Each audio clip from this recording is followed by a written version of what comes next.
what sucks? What sucks? Delivering bad news, Facts. right? Definitely. It doesn't feel good. It's awkward. It's scary, right? But we all have to do it at one point or another. Yeah, absolutely. Whether you're talking to a coworker, whether an employee, if you're an employer, whatever, friend, family. Yeah, either way, it's pretty rough. Brings a lot of anxiety, that's for sure. It really does, right? And it's like, why do we suck at it so much? Like, just as a human race, why is it so hard?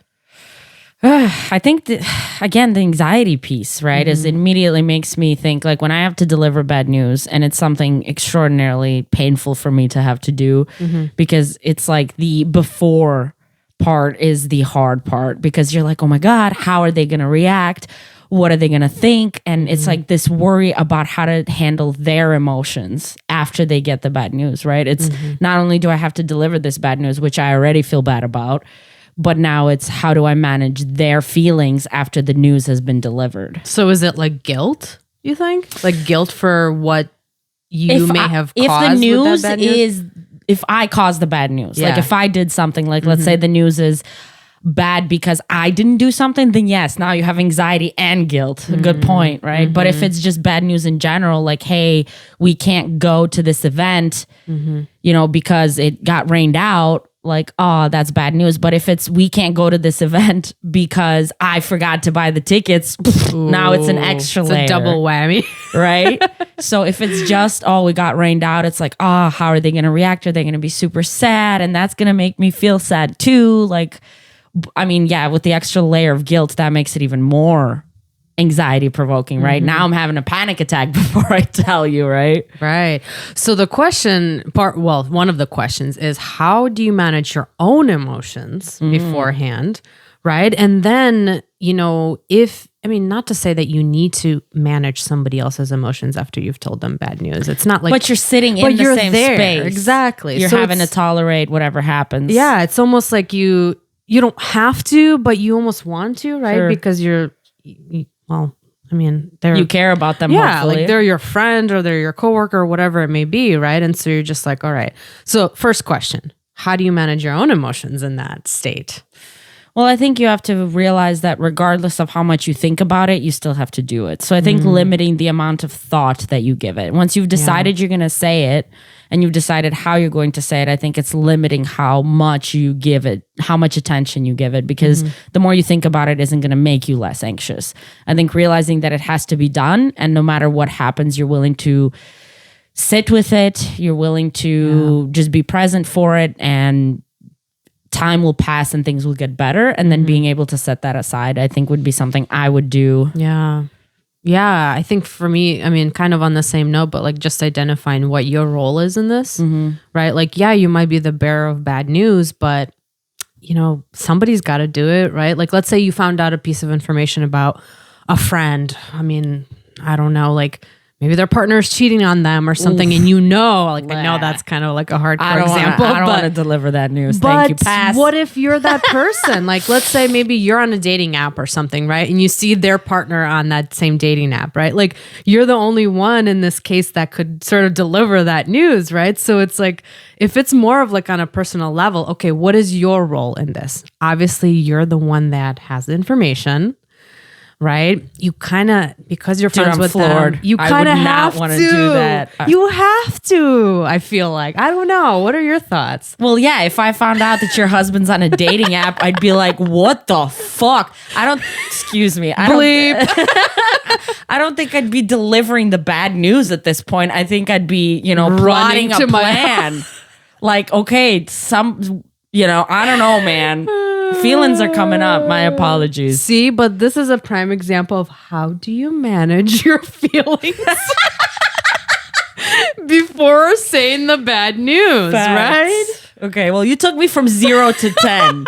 Okay, we were talking about like an event getting rained out, and then you took it to your husband cheating on you. But I'm which, pretty escalated. sure like our listeners would want to know like the nitty gritty of like what this process is like, right? Because okay, an event, okay, great. I'm sad for a little bit, but like, what if it's a major life event, right? Like, what if this is going to affect the rest of your life? Then what? Well, I think the biggest worry I would have is that you don't believe me, right? Or that you hit denial. I think that would be the hardest for me, is like not only delivering it is like, okay, here's what happened, dude.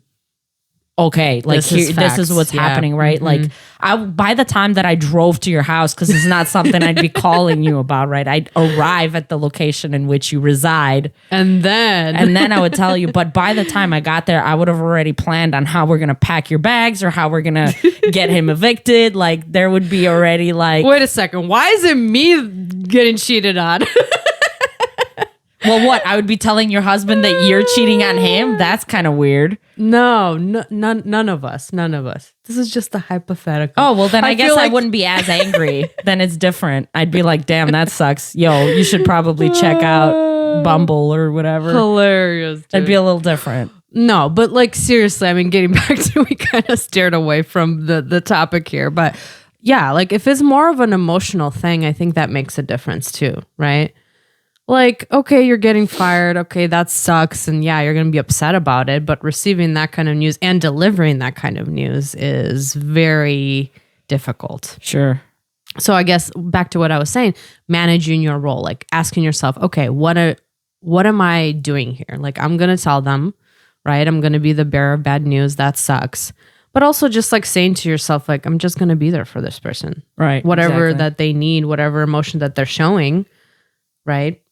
It's not being scared of the feelings that are going to happen. And the reality is usually what we have in our mind is a lot grander. So kind of coming back to the extreme example is where I said, are you going to be in denial? I mean, it's not you, knock on wood, right? But let's say whoever it is, I found out somebody's partner is cheating on them. Now I'm driving to their house to disclose this information. Okay, whatever. But the thought of what might happen is probably more severe than what's actually going to happen, right? I mean, if you find out somebody is being, weird behind your back or whatever, it's going to make you sad. So perhaps you're going to be angry or you're going to cry or whatever, but it's like, it's not your job to be scared of those feelings. It's just your job to be around for that if you want to be supportive in that moment of an emotional reaction. Yeah. And especially like if it's a close friend or something or a family member, you want to be there for them and that's your role.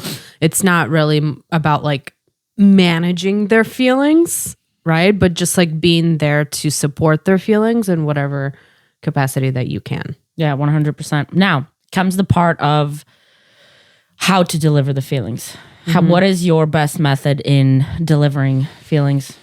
I think just being direct but also like not just being like, oh yeah, your partner cheated on you. Okay, like what am I supposed to do with that, right? But like, I found out a piece of information, like, so direct but compassionate at the same time, right? Like providing that level of like, I found out a hard piece of information and I have to tell you, but I do want to be the one that sort of delivers that because I know it's hard, right? But here it is, right? Instead of just like, oh yeah, there it is, Yeah, not beating around the bush, essentially. Yeah, being straightforward and direct, but also like realizing that, it's going to be a hard piece of information to digest. So I think that's my way. Right. Yeah. What about you? Same. Like when it comes to really important, difficult information, I think I'd first want to gauge where that person is in the moment, I think, because I think being direct is important, but it's also important to have some awareness on what's going on, right? Because if they're already distraught about something else, you don't want to be like, and then layer on something heavy, right? You want to kind of give it a moment to figure out what's going on with them. Are they okay? Are they in a place where they can handle this type of information? Unless it's pertinent information that needs to be disclosed immediately. Right. I mean, it depends on what the information is. Right. So like in that moment, it's, I think, first figure out, or at least do your best to build a little bit of information, like where are they at? Check in, figure out, are they in a good place? And then you're a little bit more prepared to put them in a safer place to be able to deliver some type of information, right? In that case. So yes, direct, but also before you're direct, really gauging where they're at. And then if we're talking about something less like with a friend or family, but more so in like a formal setting where you're at work. I think lots of people have heard about the sandwich approach, right? Where you sort of say something nice, like let's say you have to tell them that they got a bad review from, you know, whatever, a survey. Yeah. That they did, right? So it's like, you know, I really appreciate you as an employee here. Like you always do a really good job. However, you have this review that now you're gonna have to sort of, you know, do A, B, C, D for because you got this review. And it's like bad news, like, oh, I'm getting reprimanded. But also I'm letting you know that although you're getting reprimanded, here are all the positive qualities you come from. And then after you've delivered, right? So we have the happy news, bad news, and then you're giving a little bit of hope at the bottom to say like, okay, although you got this review or this, you know, bad, something bad, you're going to end with, but here's how we can fix it, right? So there's hope at the end. Like, yes, this sucks, but here's a plan of action that we can do, and you're more than capable of handling it. So you're kind of allowing a little bit of safety between or around the actual, the bad news that happens. Yeah. Right. Yeah, I think that's a good point. And it probably does more so apply to, you know, work or something less maybe personal. Yeah. But well, I mean, I think the sandwich approach is great. Maybe even when you're doing it with kids, like, oh, you know, like we had so much fun today and we're going to have tacos for dinner. Right. But tomorrow your friend is not going to be able to meet with you. I'm so sorry. However, we can make your friend a big get well soon card because the reason they can't meet is because they're sick. So we're going to make a really big arts and crafts project, right? So that would is work. A good point. Absolutely. Yeah, I think with kids, that definitely like an easier way of approaching something that's like bad news. Yeah, but I don't think if I had to deliver you bad news, I'd be like, yeah, here's some bad news. And then but exactly. I don't know. It wouldn't feel as authentic, you know? So I think it's more so like if I had to deliver bad news, I'm sure that we talk about hopeful stuff at the end, but of course. I wouldn't like try to bait you in with something positive and then layer this into, I don't know. I think it wouldn't be so structured. No, right? I don't like think so. Planned out kind of. Right. These are the 3 steps. Yeah. Right. But ultimately, I think at the end of the day, you just have to realize that you can't really run away from it and you can't spend too much time thinking about it. Just be prepared to sit with the person for whatever feelings they're going to experience and realize eventually it'll be okay. Right, exactly. And just know that, I mean, you're going to be put in this position at some point or another in your life. It's not something you can run away from. There's going to be a point where you're going to have to do that. But it's how you deal with it. And I think what we talked about today, you know, just either being, you know, direct with some compassion or like using the sandwich method, you know, in some cases can help.